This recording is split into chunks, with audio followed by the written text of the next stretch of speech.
Hey guys, it is Jane Freund, the travel agent, coming to you from Barcelona, Spain right now. We are on day 4 of our world cruise. We started in Rome, we went to Genoa, Marseille, France, and then now today we are in Barcelona. Tomorrow we have a sea day, and then we are going to Malaga, Spain the next day, and then Morocco, and then we're going to start heading towards South America. So stay tuned for our adventure. So far I have a little pro-con list that I've mentally made.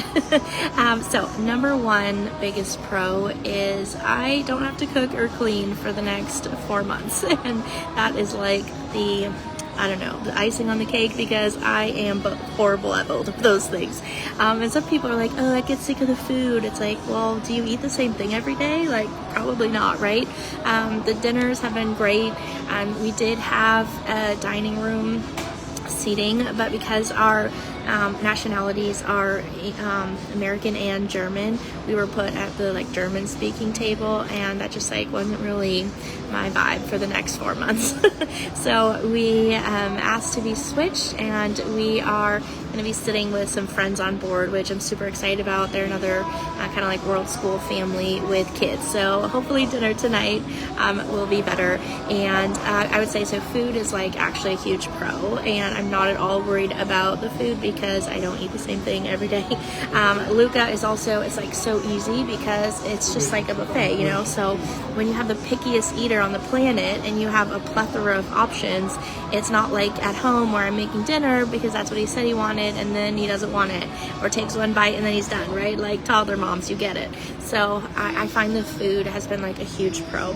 Another great pro is our world cruise came with the drink package, so we've been able to get fresh squeezed juices and lattes and espresso and the specialty drinks, alcohol as well. I don't really drink, so I'm not gonna take full advantage of that, but the drinks included, it just makes it way easier. Another pro is this kind of covered swimming space. It's where I am right now.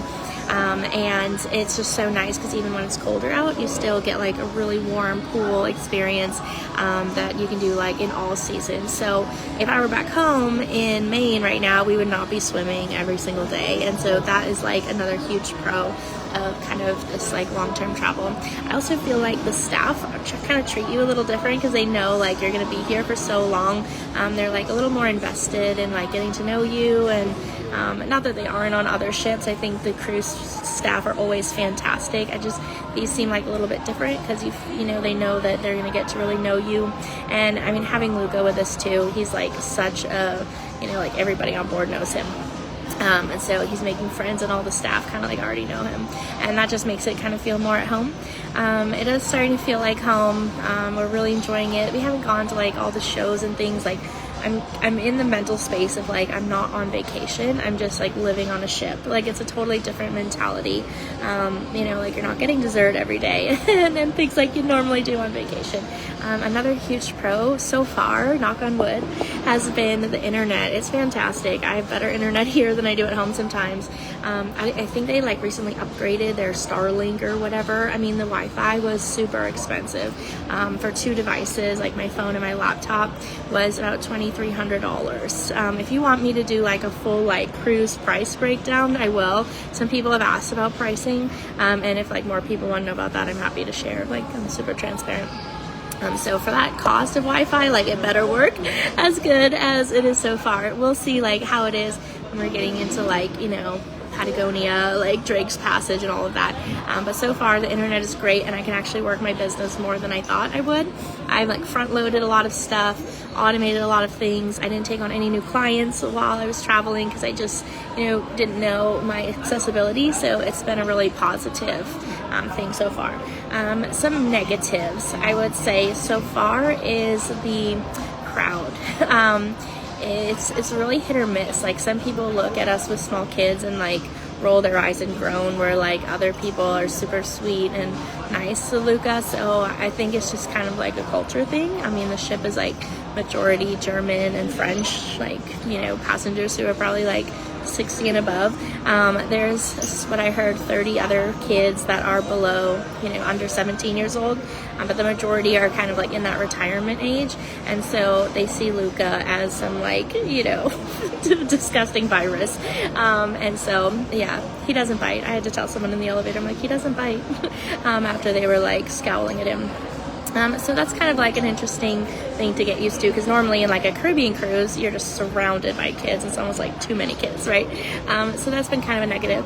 Another negative, which I totally knew like coming into this, hey Steph, is like all sleeping in the same space, which isn't a big deal. Like Luca crawls into our bed all the time at home too, but it's like, it's hard because our dinner is not until 6:45. That's early seating. Late seating for dinner is at 9 p.m. Like Americans like can't handle that. Like at home we eat at 5, so already 6:45 we're all like done and hungry. But we eat at 6:45, and then they have like kids activities after that, and so he's not getting to bed till later. But then like you still have to wake up early for your day and excursion. So we're still trying to figure out our timing. And last night we skipped all the activities late at night to just try to get him like a few more hours of sleep. But then we're like stuck in the room at like 7:30, with nothing to do. So that's not like a negative, I would say. It's more just like an adjustment. And so sleeping in the same space is not the problem. It's just like turning in so early when you're like not ready to go to bed with the lights off. Like what is there left to do, right? So that's been like kind of an adjustment for us. Another negative, I actually don't really have that many. I don't have many. It's been awesome. Luca loves the kids club. I can't get him out of there. That's why I'm here with you guys, because I have nothing to do right now. He's in love with it, and it's like so fun. They have language classes, crafts, cooking things. I think later this week is like a Viking night, which will be so fun. And they like use where we are as well in their different like education. So he's totally learning a lot despite us being on a cruise. And he's met a lot of the other kids. There's a few other families here with kids his age, so that's been kind of a lot of fun. We love the fitness center. It's really nice, so that's been great too. I've hit like 15,000 steps every day, so there's another pro for you. I really don't have too many cons, just those couple that I announced. I'd say also like Luca's stamina is still not, like we have to adjust our expectations as well a little bit. So today in Barcelona we did a hop on hop off bus, and he was just like so burnt out and done. So we kind of like go out in the morning while he has the most energy, and then tour around, and then we kind of come back to the boat for like a late lunch. So that's been kind of working for us. But yeah, that's kind of like where we are so far. I'm still like pinching myself that we're actually doing this. We've been planning this for a year and a half. Like, we put the deposit down and we slowly made payments over time. We're not like this like crazy ultra wealthy family. We're just like regular people doing something really cool. And so it's cool to like be living this now, what we've been planning for so long. After Morocco, we'll go to South America. We'll go from Brazil down to Argentina, like down through Patagonia, and then all over the South Pacific, like French Polynesia, Cook Islands, New Zealand, Australia, like all these really cool bucket list places, and then places that I wouldn't normally go to or spend like much time in. So it's really cool to kind of sample everything, and yeah, I'm just really excited for this adventure. I will say though, I probably wouldn't recommend a Western Mediterranean cruise now. I did one in 2019 with Dan and my parents. It was fantastic. It started in Rome. It went around Italy, through Greece, Croatia, Malta, Slovenia. That was a fantastic cruise.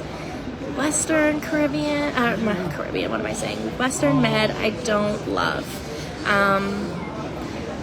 I don't love it. I think there's better cruises out there in the Med. I like Barcelona, but Barcelona in a day is really rushed. Like if I'm going to come to Barcelona, I want to spend like 3 days here.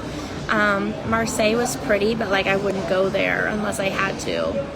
And then I love Rome. I mean, I'll go to Rome anytime, but go to Rome before your cruise, and then you can still do like a Eastern Med cruise.